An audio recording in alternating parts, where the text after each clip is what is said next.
Hello students, this is CA Nishan Gulati and we are discussing the most important topics based on your PYQs. So first we have statistical description of data. Frequency density, pie diagram, primary data versus secondary data, mid value and discrete variable versus continuous variable is what you need to remember. Central tendency and dispersion, quartile deviation, Carl Pearson's coefficient of skewness, बहुत बार आया students. Standard deviation of two numbers or n number of natural numbers.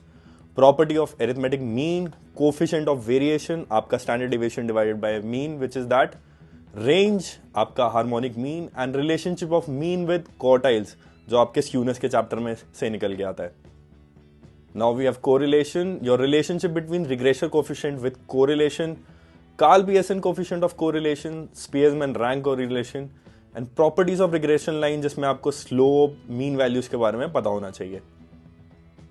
Probability में guys, conditional probability का formulas पे आपको आएंगे questions, different scenarios in Venn diagram, independent events जिसमें आपके questions आ सकते हैं dice से related primarily, properties of probability आपके basics, that means जो mutual exclusive event क्या होता है, exhaustive क्या होता है, etc etc.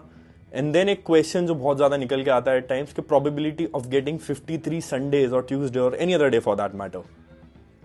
Index numbers and time series, सबसे इंपॉर्टेंट आपका मूविंग एवरेज आपको कैलकुलेट करना आना चाहिए based on even number of years और odd number of years. For sure वो आपको एग्जाम में देखने के चांसेस है. Fisher's and Laspeyres price index, competition of price relatives and properties of ideal index number, the time reversal test और circular test और any other test for that matter.